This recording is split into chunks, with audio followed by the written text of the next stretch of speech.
I have a very casual teaching style, so I'm happy for you to pipe up with questions or comments or, you know, lyrical dance numbers, whatever strikes your fancy at any time. That's totally fine with me. I'm happy to kind of just see what y'all want to talk about today. I do have, oh, well, okay, I guess more of an introduction. I am a political scientist. That's kind of my disciplinary home. But because I do a lot of work on environmental politics, that requires thinking across boundaries somewhat. So the way that I come at the topic of climate change and migration is very much in line with the work that I do and the teaching that I do on the intersections between climate change and security in particular, and somewhat gender, but we're not going to talk a whole lot about gender in kind of my formal presentation today, but we're absolutely can if that's a direction y'all want to talk to, move into. So I have a PowerPoint. If I can share. You should be. I have Okay, enabled multiple folks to share. Um, awesome. and I did see that one more person has joined us. Would you mind, Nikki, if we just halted for Yes, a moment yes, of and course. let Catherine introduce herself? If Catherine, are you here? I am here. I'm sorry, I had a little trouble connecting for some reason. Oh, no Yeah. worries, no worries. Do you want to just briefly just say your name? I know you're an alum of Guilford, so maybe say the major that you graduated from at Guilford and your pronouns if you feel comfortable sharing. Yes, hello. So I'm sorry, my video's not on as well. So my name is Catherine Boyd. I graduated from Guilford the spring of 2020. I'm sorry, it's Swallow. And I have a public health degree, and I have applied to graduate school, and I'd like to get a degree in global health, in public health and global communities first. Yeah. Pretty timely. Like, Yeah. feels like Yeah, that's a because thing we should probably need. yeah, yeah. So yeah. So Well, mhm. it's nice to meet you. Thank you. Thank you very much. Thanks, Catherine. Okay, let's see. Let's go to the top. So it's a little odd to not be able to see all of you. Let me see if I can. There, I should be able to see most of you. Okay, while I'm also talking. So this is just, again, we're going to talk about a few main points that echo a lot of the points made in the reading and the video that you did for today's class. But I'm happy to kind of go in different directions if there's some connections that you want to make with some of the other topics that you've been covering. Just let me know. So this is me, and I like this background. It made me happy. I like bright things. So the issue of climate change and migration connections, we see them entering onto the international agenda in a sustained fashion in the late 1980s and early 1990s, right? So this is a time frame where actors in the international community are starting to really systematically grapple with climate change as something that will have wide-ranging impacts across the international community, both for people and for ecosystems, right? So in this time frame, climate change and climate migration was depicted as one of a number of future events. So not something that we needed to think about solving or addressing right now or in the immediate term, but this was one of the looming problems associated with climate change that we as an international community needed to be aware of. But we can also see that we have continued this conversation about climate change up through the present. So this is a very quick me grabbing headlines, doing a Google search and being bombarded with all kinds of options about news articles that were talking about climate migration in some form or fashion. And all of these are from the last year or two.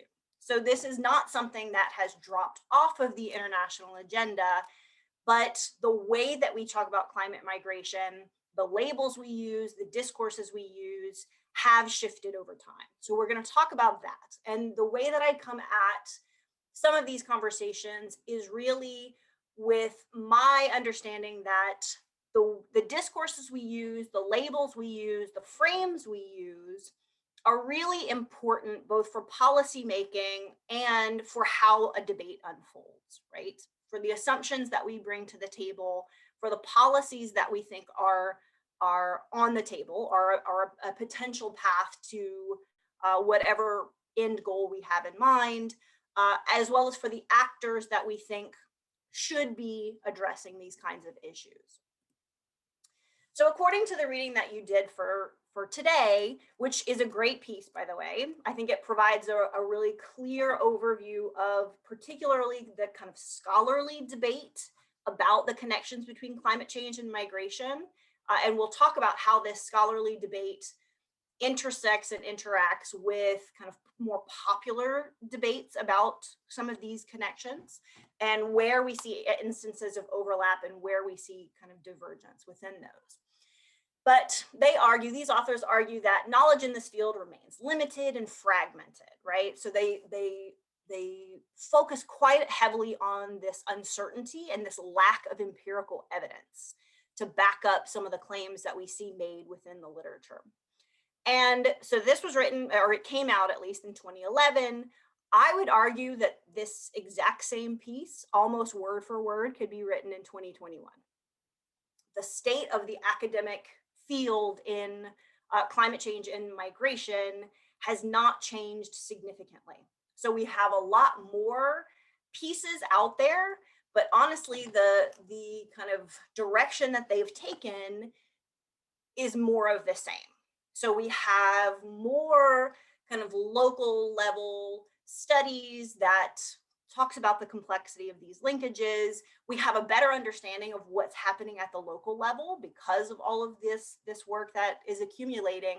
But in terms of what can we say definitively about connections between climate change and migration, I would still argue it's super complicated, right? So, I mean, I could have a slide right here that just says it's complicated. Any questions? That's the take home, right? So there remains quite a bit. Sorry. There remains quite a bit of uncertainty or disagreement, I guess is what I should say. There remains quite a bit of disagreement about how best to achieve the goals that people want, that people have, right, when they start to make these connections. So the scholarly community typically has one set of goals, which is to advance our understanding of this issue, right, of where these linkages lie. The activist community or the NGO community or the IGO community may have a different set of goals, but this uncertainty about where these connections actually exist remains to the present. So the reason that we have such uncertainty is because environmental factors intersect with migration in ways that are multiple and related, right? So for instance, if we think about environmental change, it can result in food insecurity, it can result in health insecurity. The video that you watch for today, I think, showcase this in the context of India really, really clearly, right? So it gives you a really clear picture of the fact that these things are deeply intertwined with one another.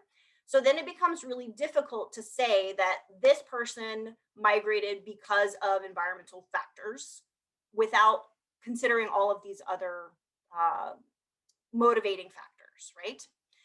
We can also think specifically in the context of environmental change or climate change. Climate change itself is big and broad and complicated, right? Climate change has numerous implications for lived experiences.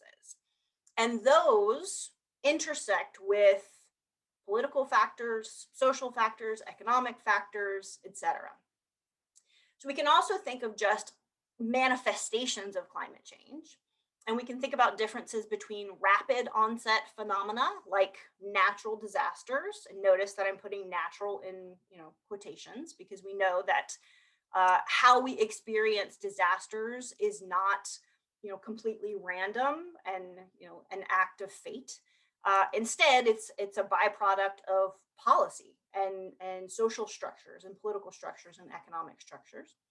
But these kind of rapid onset phenomena, like natural disasters, are actually likely to result in temporary and internal displacement, whereas slow onset phenomena like desertification or sea level rise, things that take place over a really long time period, are likely to result in some long-term migration. Sometimes that's crossing borders, often it's not, right?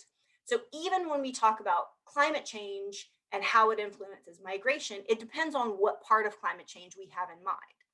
Are we thinking in terms of natural disasters, which is often what we think about when we talk about climate change? The examples that we tend to use are often thinking about these rapid onset issues, but that's not all that is, within this category of climate change impacts. So within the literature on climate change and migration, environmental factors are often depicted as additional burdens or exacerbating factors, right? So you'll rarely have members of the scholarly community argue that you have this direct link between climate change impacts and migration. Instead, they'll talk about the tendency of a lengthy drought or the tendency of an unforeseen natural disaster exacerbating these factors that are likely to encourage migration. So this means that some of the links between climate change and migration are often context specific, right? So the local conditions actually matter a great deal.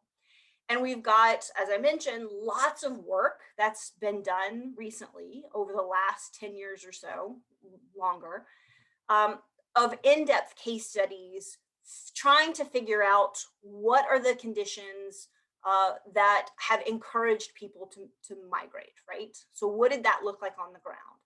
And most of these, so we can think about like case studies like the highlands of Ethiopia with Morrissey from 2008, or some of the low-lying small island states. And most of the conclusions in these pieces are, it's very difficult to draw a direct link between climate change and migration without thinking about all of these other things that are going on within that context, right? Influencing both the choice that people make to migrate, the ability they have to migrate, the decision about where they might try to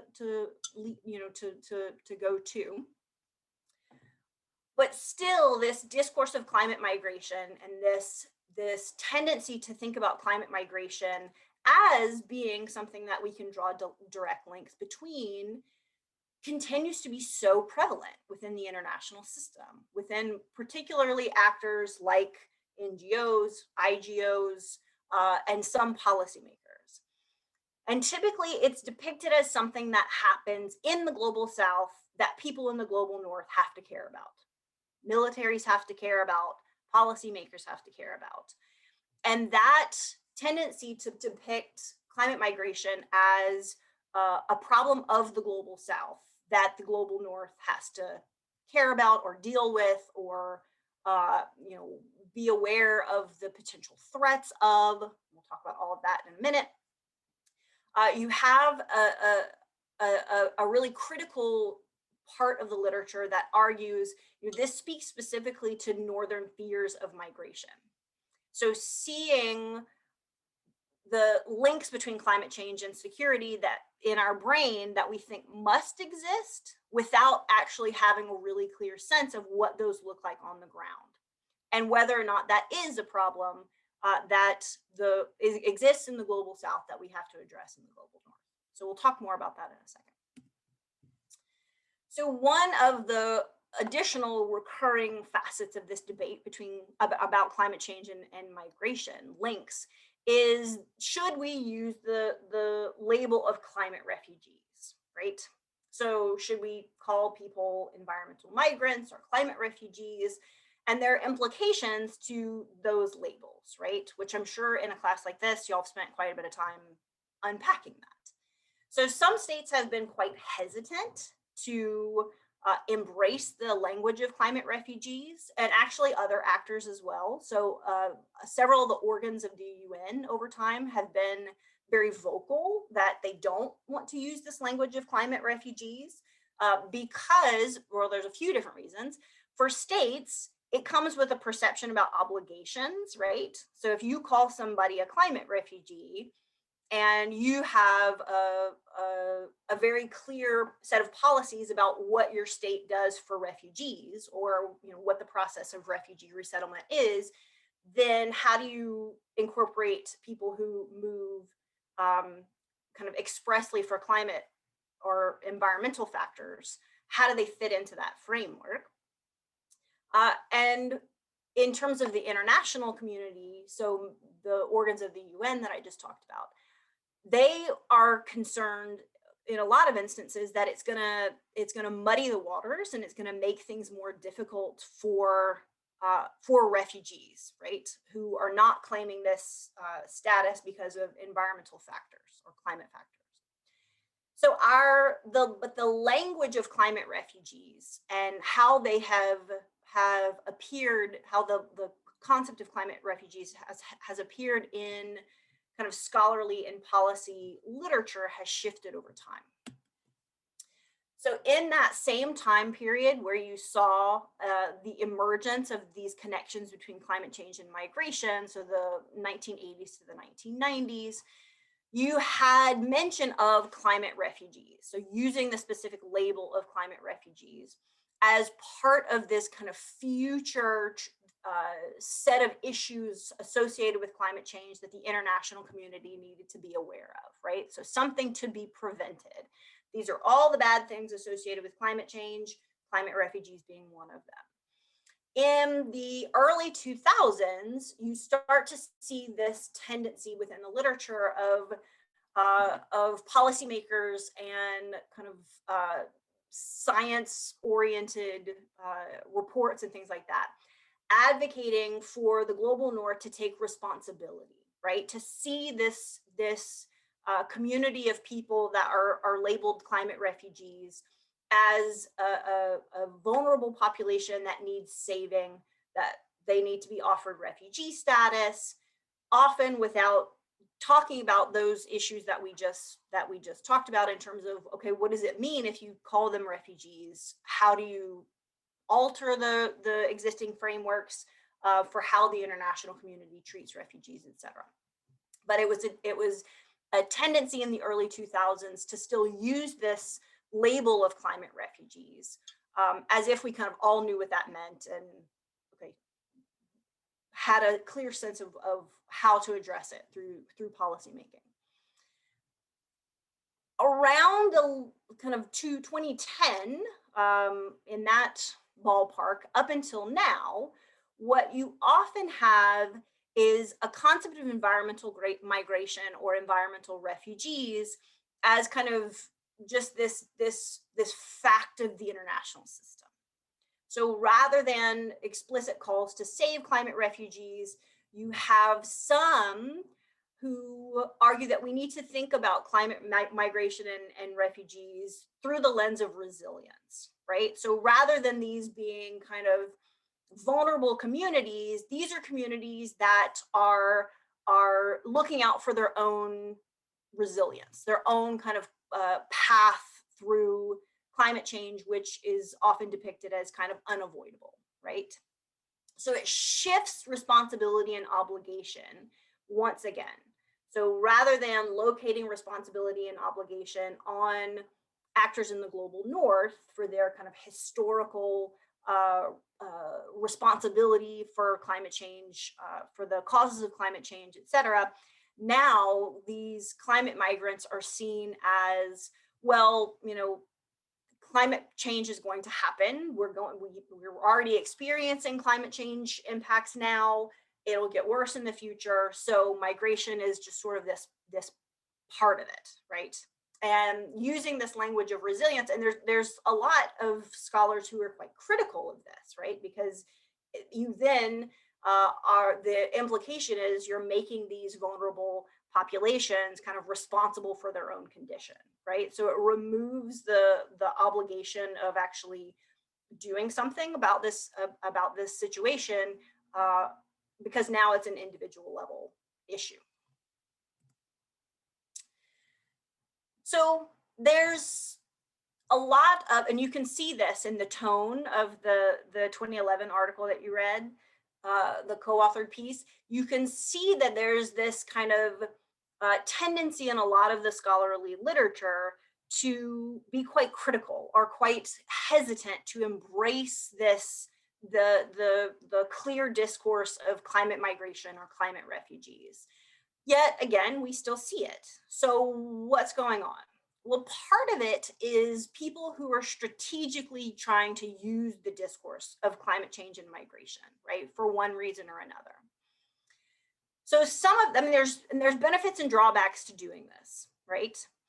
In terms of benefits, one of the motivating factors here is you can potentially reach a community of people who care about things like human rights if you can connect climate change and migration in a way that highlights that these are vulnerable people and they're made more vulnerable by climate change, and the international community has an obligation to do something, right, about this vulnerability.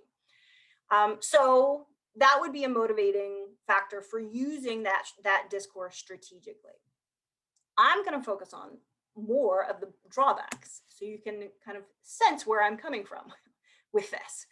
So if the claims are not backed up by empirical evidence, which they are often not, then the credibility of the scholar or the organization who are making these claims can suffer, right? So there are all these critiques of alarmism and cherry picking data, or kind of being a little bit fuzzy with how we're using data in order to back up these rather simplistic claims about this overwhelming problem of climate migrants and climate refugees.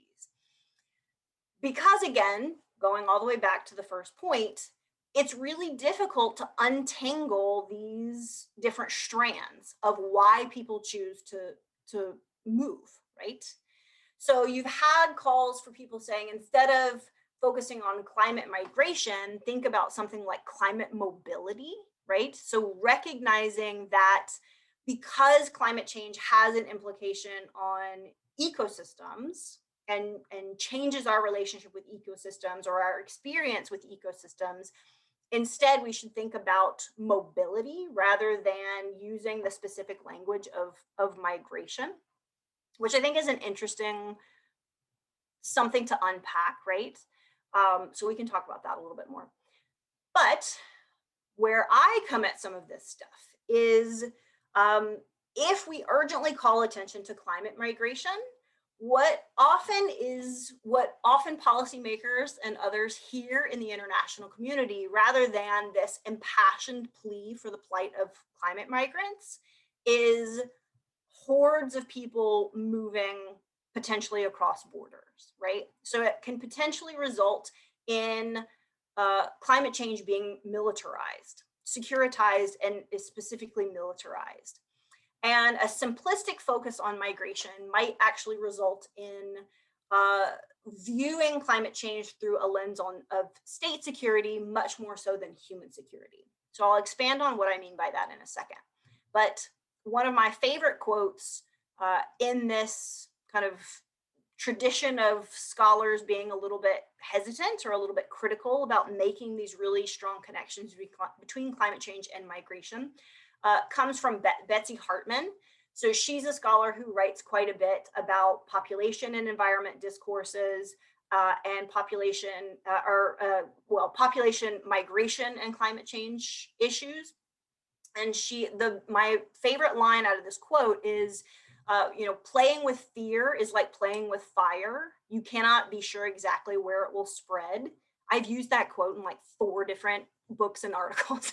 Because I think she echoes my concern about some of this, in that we can't, how we frame something as important as potential climate change migration issues matters a great deal for how people hear that plea, right?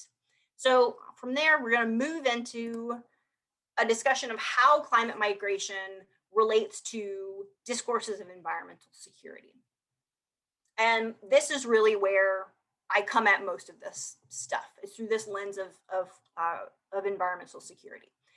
So after the end of the Cold War, in much the same time frame as you have climate change, rising up the ranks of the international agenda, you have the discourse of environment and security connections, or the multiple discourses in this case, provide a popular way for people to link environmental concerns with security concerns. So this is done for a few different reasons. One, security scholars need new things to talk about and write about. So in my classes, I always say, imagine all of those PhD students who are working on dissertations about the Soviet Union in like the late 1980s to early 1990s. And then all of a sudden, their dissertation topic is completely blown up. And okay, what do I do now, right? So you need new topics. Environment, the discourse of human security, you have all of this expansion. The broadening and deepening of security studies is occurring at this similar time frame. But at the same time, you have environmental scholars who see an opportunity, right? Who say, we think issues like climate change, like biodiversity loss, like desertification, like all of these different things are just as important for the international community as interstate war is, and has a lot more of an impact for people's daily lives, right? So you have a strategic use of security language by members of kind of the environmental community, both the environmental movement and environmental scholars, and who see security discourses as really salient, right? People tend to care. If you say that something is a security issue, then people tend to say, oh, okay, well, I should, that sounds important. I should care about that, right? And they thought that these were just as important as a lot of the security issues that tended to be ranked at the top of high politics, right? So blurring this line between high politics and low politics. And then you have security institutions that need new justifications, right? So NATO, if you're sitting in a NATO meeting, what do you exist for in the early 1990s? Your rationale has needs some rethinking. Now you have all of these other issues like environmental issues. So it all kind of fits together in a similar time frame. So in my research, I talk about 3 different security and environment discourses. And the first 2 are really important for thinking about the issue of migration, I would argue. So the first one is environmental conflict. This discourse largely focuses, it's anthropocentric, so it's focused primarily on human beings. And the central goal of this discourse is to highlight connections between things like resource scarcity or resource use, conflict, instability, and insecurity. So it tends to view the state or communities within the state as the primary referent object of security. So whose security we're worried about. And the environmental conflict discourse emerges really clearly in the mid to late 1990s, where you start seeing people talking about the potential for resource conflict. And you see this discourse being picked up. It emerges in the scholarly kind of arena, but it gets quickly picked up and utilized in really clear ways within the policy community, excuse me. So you can see the use of language by people like Thomas Homer Dixon, who is really widely associated with the environmental conflict discourse, being used almost word for word within policy documents by the US government, for example. You, at the same time, have the rise of what I call the environmental security discourse. So this one is also anthropocentric. It's also focused on human beings, but it's focused on much more of a human security oriented idea of security. So it's looking at the security of individuals and communities and how that intersects with environmental change.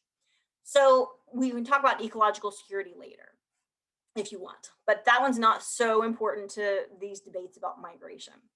So some elements of the three discourses overlap, but I argue the primary referent object of security is different enough that we can think about them as kind of different frames or different kind of ways of understanding security and environment connections. And climate migration looks really different. So the way that we present climate change and migration links, the actors that we focus on, the concepts that we bring into the discussion looks really different if we use an environmental conflict discourse versus an environmental security one. So for environmental conflict, climate migrants or people who move because of environmental change are a potential source of conflict and or burden on the stability of the state. So if you link these things to the idea of state security, then the person who is moving because of environmental factors is viewed largely as a threat to security, right?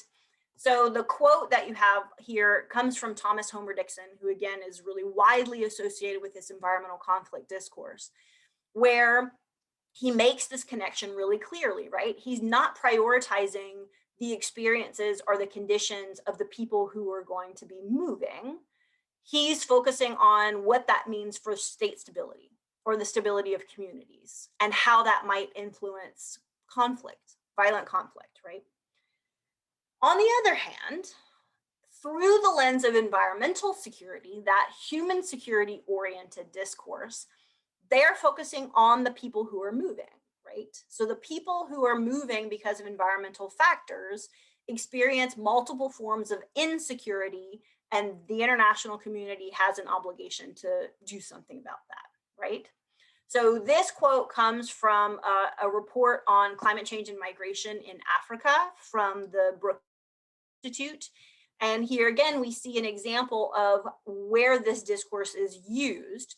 And here we're talking about things like development and livelihood security, right? As being negatively impacted by climate change and as being a factor in deciding whether and how people move. So my argument is how we use the discourse we use, how we understand the links between climate change and migration are really important for the policies that we are going to advocate for addressing this as an issue and whether or not we see it as an issue, right? So in a book chapter that I recently wrote, I specifically thought about how this connects to larger population debates. So concerns about climate change and migration are often embedded in these larger global debates that have been going on for centuries about the connections between population and environmental change. So we can think all the way back to Thomas Malthus, right? And thinking about the implications of environmental or of population growth in that case, negatively impacting environmental kind of well-being and specifically food security, right? But these concerns about population growth and population movement have emerged again and again over time in different guises in debates about environmental politics and policy. And particularly, this has been a really important piece of the environmental conflict discourse. People who are concerned about environmental issues because they're concerned about state security often bring up population, either population growth or population movement. So it's regarded as important for understanding how climate change occurs. So population growth means increased harm for ecosystems, increased greenhouse gas level emissions, all of the things that we associate with climate change, as well as how it'll be experienced. So population growth means greater strain on resources, less adaptive capacity for communities, for states, additional burdens for states, etc.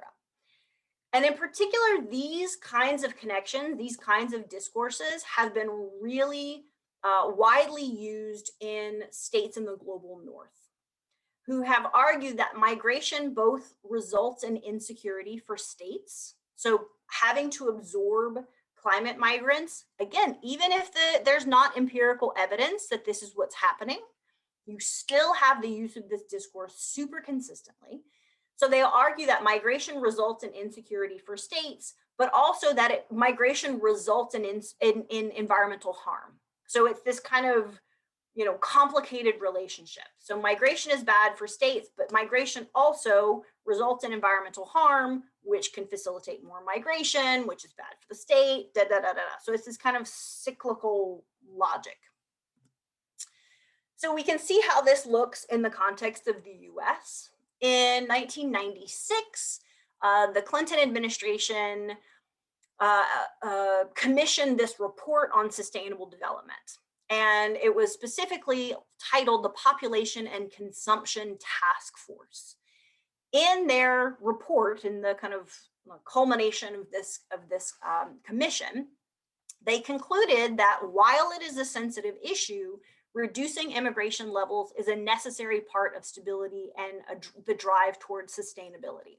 So they specifically identified immigration as a challenge for achieving sustainability in the US context. And they called a part of the kind of action plan for the report was to develop immigration and foreign policy options to reduce specifically what they always call illegal immigration, and continuing to understand these links. This frame has also been widely used by NGOs and kind of anti-immigrant organizations in particular. So in the US context, organizations like Carrying Capacity Network, Numbers USA, Population Environment Balance, who utilize this kind of concern about climate migration to justify a focus on immigration, and almost exclusively a call to reduce immigration, right? So they'll point out these very dubious connections between immigration and things like illegal roads, increased risk of fires, biodiversity loss, etc. But you very clearly see this inclusion of a fear of climate migration being utilized to form these connections between environmental goals and anti-immigration goals, and using very similar discourses, right? So at the end of the day, I think it's very clear, it's very easy to understand why you have the continuation of this concern about climate change and migration. Climate change is already and will continue in the future to have some kind of a role in the decision making about moving, about relocating from one place to another. As it stands now, it's very tricky to pull out exactly where climate change enters into that decision making process, but you can understand from the perspective of wanting to enhance people's human security why you would want to call attention to it. Where my conclusions lie, I think, are in, we need to be really careful about how we make those connections and what the implications of them are, because often I think there are some unintended consequences to making these connections that we need to be aware of if our ultimate goal is kind of human security oriented or justice oriented. So that's what I have. I just talked at y'all rapidly for a long time, but I can share this PowerPoint with y'all too. And I'm happy to open it up to questions. That would be great, Nikki. And thank you for providing us with some really like rich conceptual frameworks that we can use to continue our conversations. And I know we have about 15 more minutes with you. I don't want to take over the entire, I know we had talked about an hour in terms of you coming in for. So we have about 15 minutes for discussion. So yeah, questions, comments for Nikki. And Dee, I understand that you have to use the restroom and go for a 2 p.m. meeting. Totally understand. But yeah, anyone want to start us off with? So I don't know if I'll be able to articulate this in a way that's super clear, but it seems to me that because so many, I guess, factors, or you could even say reasons for migration, especially for refugees, are so intertwined that sometimes in terms of like appealing to the state or appealing to the government, it's easier to almost delegitimize the climate migration reasoning, which in turn would end up like delegitimizing these environmental issues. So how do people sort of combat that without like uprooting the whole idea of environmental refugees and climate? So I think that's a really good question, and that is, I mean, especially since I just kind of mentioned the specific U.S. context. If you consider how heavily politicized climate change is in the U.S., right? And that's a part of whether and how these discourses are used strategically. So if you are trying to appeal to a congressperson and get them to support legislation that provides resources or help to these communities that have been negatively affected. I mean, for some of them, you just straight won't call it climate change, right? Okay.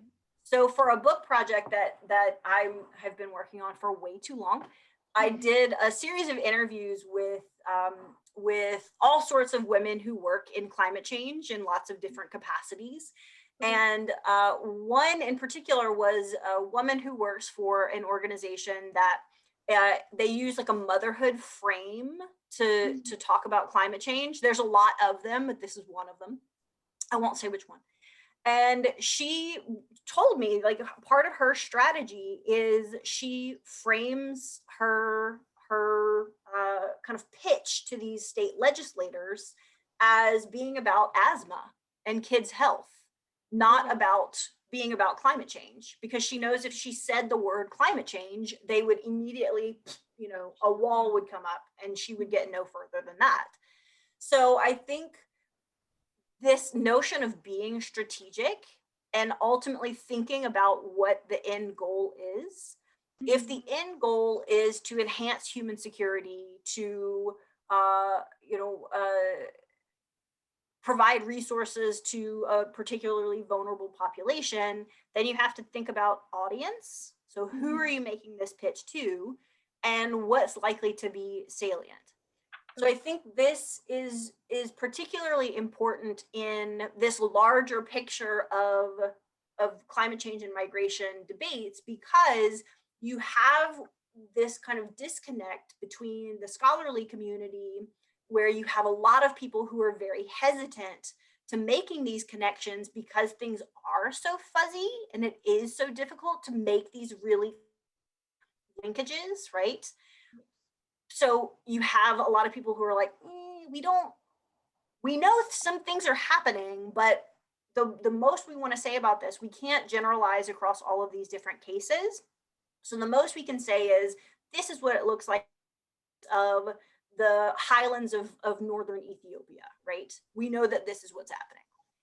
Whereas for members of the kind of academic or activist or advocacy community, they have a different set of goals. They have a different set of orientations to what those connections look like and how we should treat them.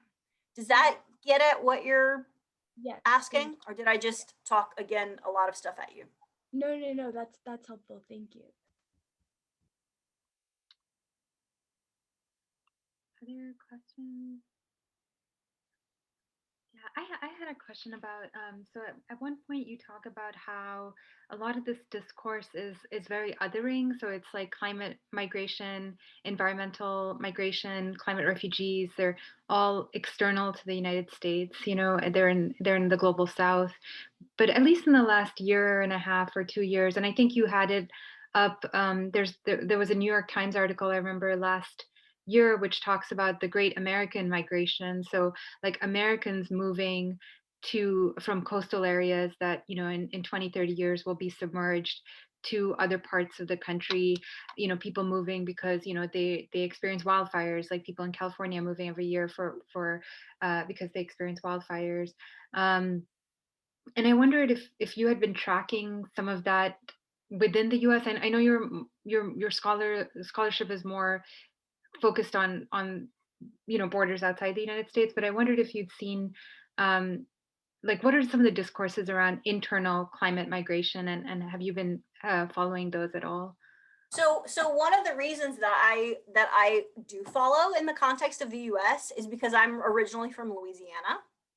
So you think of coastal erosion in Louisiana is massive, is huge, right? Like the coastline of Louisiana, the amount of coastal erosion that Louisiana experiences every year is shocking, is like staggering. And how all people from Louisiana aren't constantly in the street like, what's happening? Who's helping us? I don't know. But what's fascinating about that specific context is you know that environmental change and these patterns of coastal erosion play a role in decisions to migrate, decisions to move either to different parts of Louisiana or whatever. But the people themselves, so there's been interviews with members of these communities who have moved, who are currently kind of thinking about whether or not they want to move. They almost never call it climate change. They almost never say, I am moving because of climate change, or even for environmental reasons. Typically the frame that they use is livelihood security. So I am a shrimper. My family, you know, my uncle's a shrimper. My grandfather was a shrimper. We can't do it anymore, right? It's not feasible. So we're gonna make a change. We're gonna do something different. So it's this gets back to the issue of salience and what is a frame that is part of your daily discourse, right? In rural southern Louisiana, climate change is not a part of the kind of natural discourse. So it shapes people's understandings of why they're moving. Is that helpful? Yeah, no, that's super interesting. And this is kind of an unrelated question, but if I could ask you about the demographic.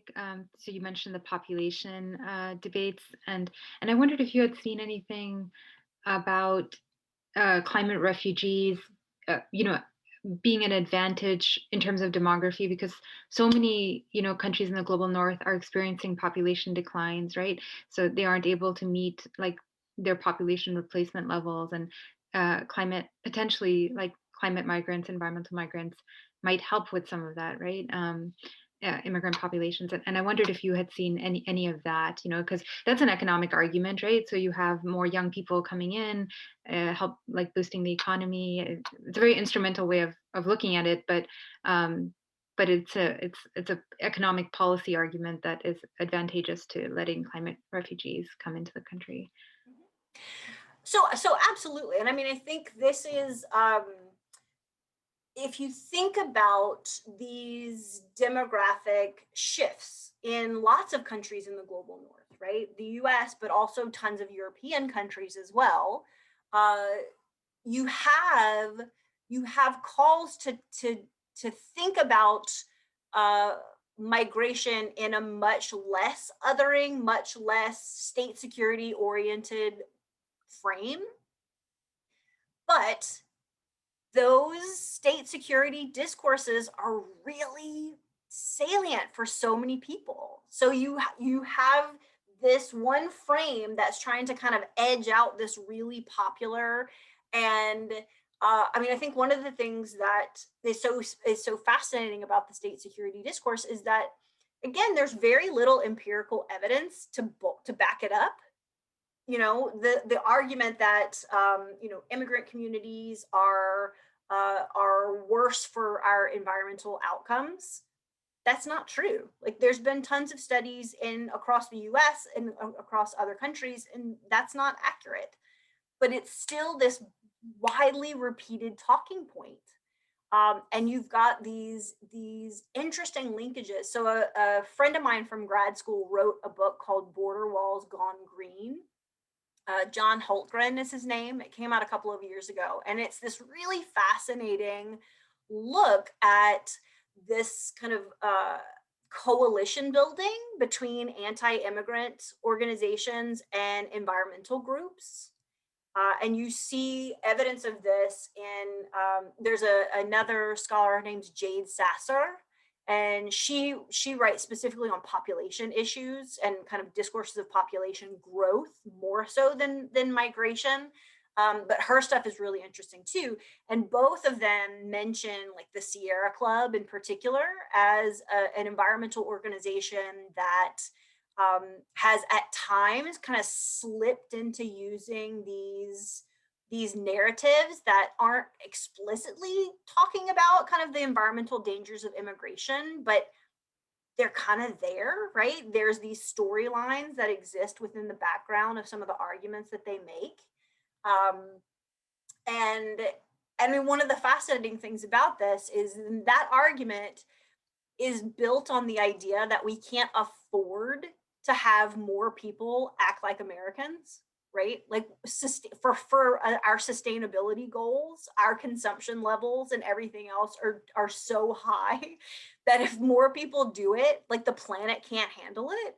So rather than seeing this as a call for us to change consumption patterns, the easier solution is just don't let people come so that they can't do it, right? So yeah, the motivation and the goals is pretty fascinating. And one of the kind of you know, intellectual, I mean, honestly, in some of them cases, he's the founder, John Tanton. He is a big anti-immigrant activist, or not even activist, but he kind of bankrolls and starts some of these anti-immigration organizations in the US. And he got his start originally advocating against population growth because of his environmental commitments.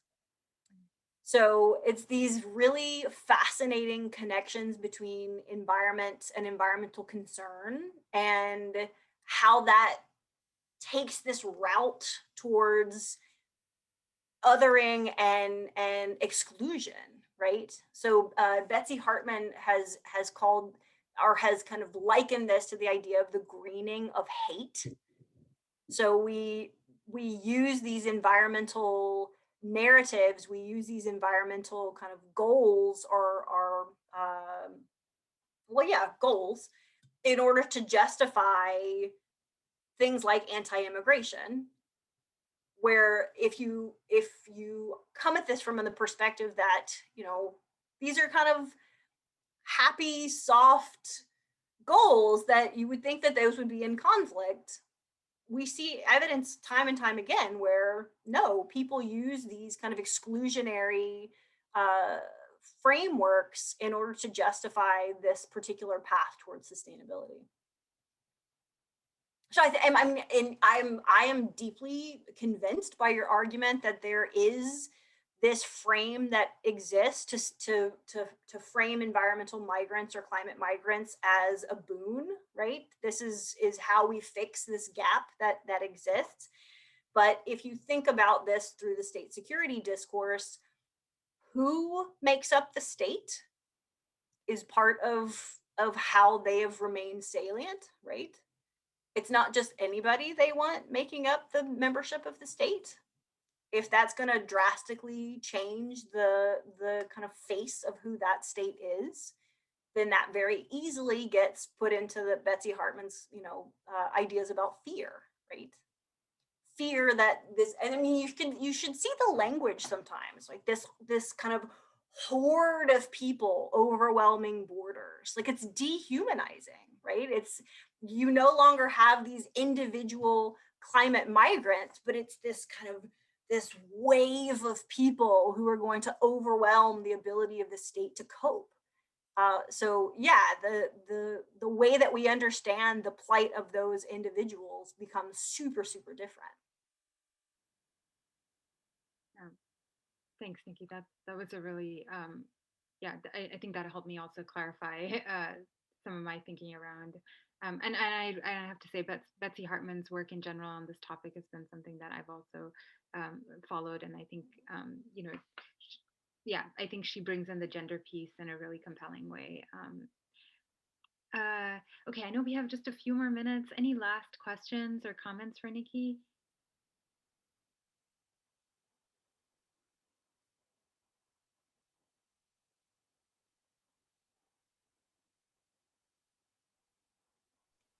Can I just say, I think when she just talked about how, um, when you talk about the discourse and how people use that fear, you play on people's fear that if you have, immigrants coming in or refugee, these climate people, that they're going to take away from what we have.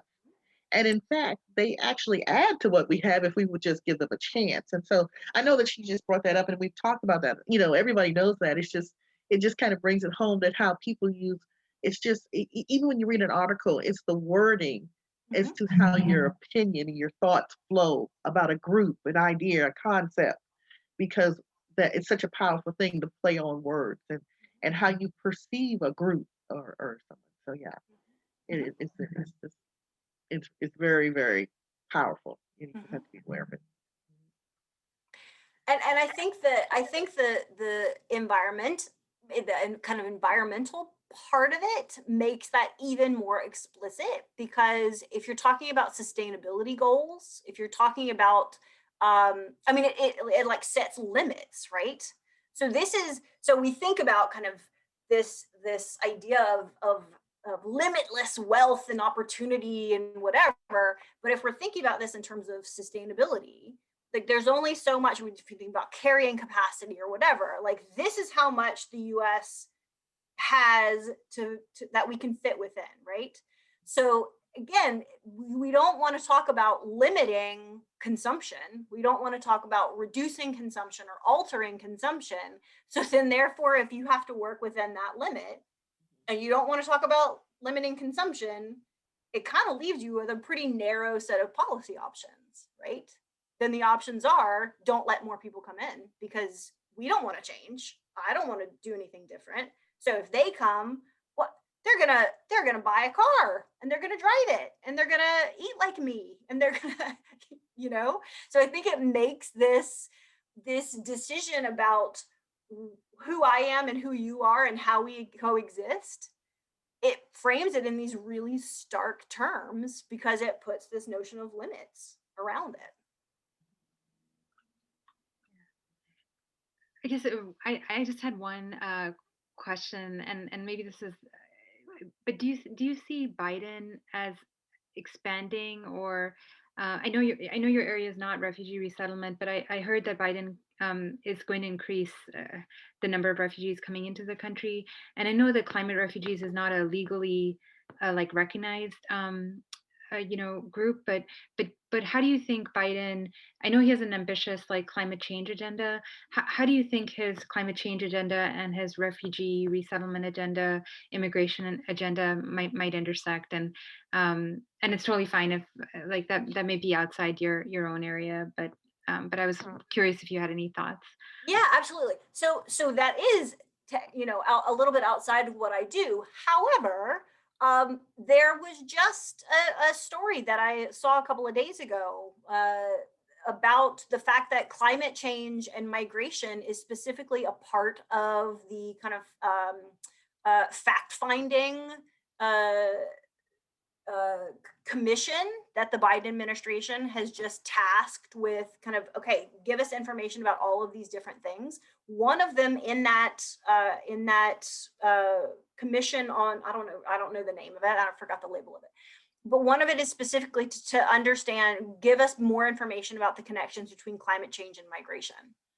So his administration has specifically made these linkages between climate change and migration with the aim of, and they specifically are connecting it to discourses of refugee resettlement and stuff like that. So, if you view that as hopeful, compared to the policy, path of the past several years, that's shocking. Like, that's a very different approach to any of that. But the fact that, this specific linkage between climate change and migration is being made. Now, if you take the scholarly community and you take their concerns about how these linkages could then play out, hopefully the fact finding comes back and says, this is complicated, but these are these areas of vulnerability that we need to pay attention to, right? We need to foster adaptive capacity so these people are in a better position, or something like that. Yeah. Super interesting, Nikki. And thank you so much for all your time with us today and for sharing your expertise. This Sure. was wonderful. And I would love your PowerPoint if you were able to share it. That would be Absolutely. great. Yeah. And will everyone join me in thanking Nikki for her excellent presentation and time with us today? We'll just do Quaker hands. Oh, Quaker hands. thank you. Thanks so much, Nikki. Thanks so much. It's so nice to meet all of you. I'm jealous of you taking this class, honestly. Thanks, Nikki.